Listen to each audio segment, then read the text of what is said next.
Hello and welcome back to The Creative Catholics, a podcast on creativity, faith, and the hidden life. I'm your host, Alex Cahill.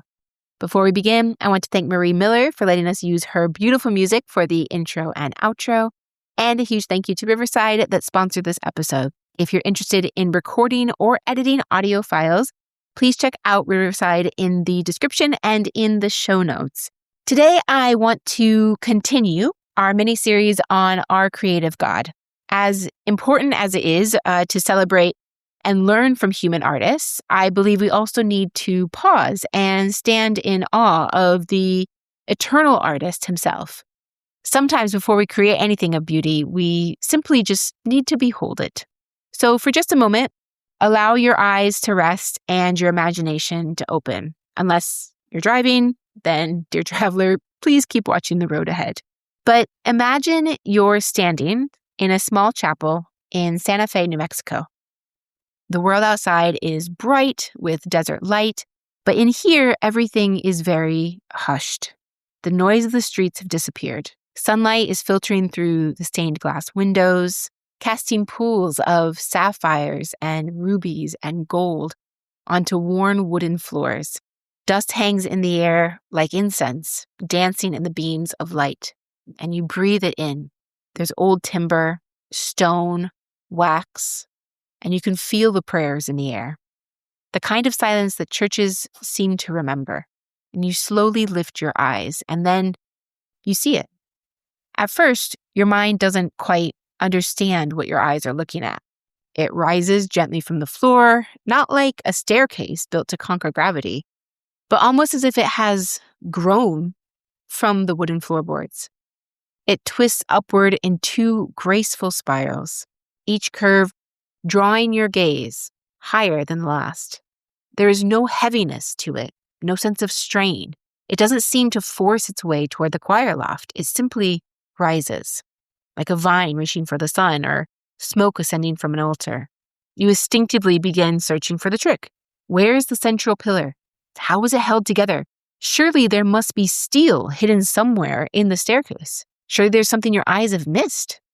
But the longer you look, the less interested you become in solving it. Instead, another question quietly enters your heart. Why is this so beautiful? Not just useful, because usefulness satisfies the mind, but beauty awakens the soul. And perhaps that's because beauty speaks a language older than words.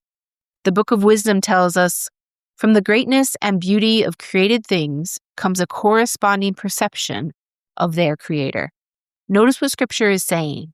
Beauty is not a distraction from God. Beauty is one of his chosen languages. Every sunset, every snowflake, every mountain, every piece of sacred music that brings tears to your eyes, every cathedral that makes you instinctively whisper instead of speak. They are all speaking, but not about themselves. They're speaking about God. St. Augustine, after a lifetime of searching everywhere except God, finally cried out, "Late have I loved you, beauty ever ancient, ever new. Late have I loved you." Think about that. He doesn't simply call God all-powerful. He doesn't call him king or judge or creator. He calls him beauty, because Augustine had discovered something that perhaps we've forgotten sometimes. We do not simply think our way to God. Very often, we're first captivated. Children know this instinctively. If you show a child the stars for the first time, or the sea, or a butterfly resting on their hands, just watch what happens.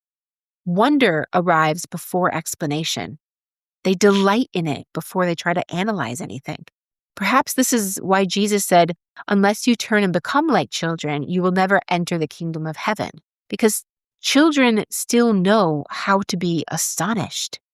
And adults often feel the need to explain everything. But mystery is not the enemy of faith. Mystery is where faith learns to kneel.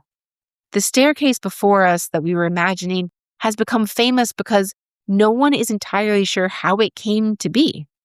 The Sisters of Loretto in New Mexico had built their beautiful chapel in the late 19th century, only to discover there was no way to reach the choir loft. And architects told them that they believed the space was too small for a conventional staircase. So the sisters did what Catholics always do when every earthly answer runs out. They pray. And they prayed for 9 days. They entrusted the impossible problem to St. Joseph, who was obviously the quiet carpenter of Nazareth, whose hands had once shaped wood while Jesus was playing and learning from him. And on the final day of their novena, a stranger appeared. And he carried very simple tools. And he told the sisters he would build the staircase, but he would like to work in complete privacy. So weeks later, he stepped away from his work, and he left behind one of the most extraordinary staircases in the world. And then he disappeared. And the sisters tried to find him so that they could pay him. But they had no name. And no one in the town had seen him or knew his name. He hadn't bought materials from anybody. There was no explanation. And the sisters started to think, was it St. Joseph himself? And now, importantly, the church has never claimed that because she leaves room for wonder without demanding certainty. And in the end, whether heaven sent an angel or whether they sent St. Joseph himself or whether divine providence guided the hands of an unknown carpenter, the greater question is not who built it, but why does it move us? Why does a staircase make grown men and women stand in silence? Why do pilgrims travel thousands of miles just to look at carved wood? And the answer cannot simply be engineering. No, something much, much deeper is happening here. Because the human heart has always recognized beauty before it understands it. Perhaps the greatest miracle isn't that a staircase seems to rise without a visible support. Perhaps the greatest miracle is that the human heart, so often weighed down by sin and disappointment, and grief, and the thousands of small burdens of ordinary life, still rises whenever it encounters true beauty. Why? Because beauty remembers where we came from. Long before there were deserts, long before chapels or carpenters, there was a garden, a place where humanity walked with God in the cool of the evening, where nothing was broken, where everything was radiant with his presence. Every beautiful thing we encounter in this world still carries the faint scent of Eden, a Bach concerto, the smile of a saint, the hush of Eucharistic adoration, the laughter of a child, a Gothic cathedral reaching heavenward, or a wooden staircase that seems almost to float. Each one awakens something ancient within us, a homesickness we cannot quite explain. As C.S. Lewis observed, the sweetest moments in this life are not the thing itself. They are only the scent of a flower we have not found, the echo of a tune we have not heard, the news from a country we have never yet visited. Every beautiful thing whispers the same single word to us, home. Perhaps that's why this staircase has captivated people for nearly a century and a half. Not because it appears to defy gravity, but because without saying anything, it reminds us that we were made to ascend. If we look at it again, every curve invites your eyes a little bit higher. The first step leads to the next, to the next, to the next, until almost without noticing, you're no longer looking at the floor beneath your feet, you're looking upward, toward heaven. And isn't that the purpose of every truly Catholic work of art? It's not simply to impress us, but to lift us. St. Bonaventure once wrote that the whole created world is, quote, a ladder by which we may ascend to God. And I love that image, not because creation is God, it isn't, but because creation bears his fingerprints. And perhaps that's why beauty has such a peculiar effect on us. It doesn't satisfy us, it awakens us. Have you ever noticed that? You stand before a breathtaking mountain range. I remember the first time I saw the Rocky Mountains. You're in complete awe. You hear a piece of sacred music that brings tears to your eyes. You gaze upon Michelangelo's Pieta. You watch the sun disappear beneath the horizon. For one fleeting moment, everything seems exactly as it should be. And then the moment passes. Why? Because beauty was never meant to be clutched or held onto in this world. It was meant to point. Every beautiful thing leaves us wanting more because every beautiful thing is only an echo. It's an echo of Eden. It's an echo of heaven. It's an echo of our home. Perhaps we've been asking the wrong question all along. People travel to Santa Fe asking, how was the staircase built? But maybe the better question is, what is God still building? Because the most astonishing work of craftsmanship God has ever undertaken isn't hidden inside a chapel. It's hidden inside the human soul. The God who shaped galaxies, who imagined color and who taught trees how to grow, who inspired unknown hands to fashion something so beautiful, has not stopped creating. He is still patiently shaping hearts.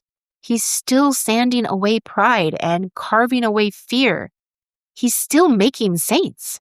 And perhaps that is why the staircase moves us, not because it's impossible, but because somewhere deep within us, we recognize the hand of the Master Carpenter.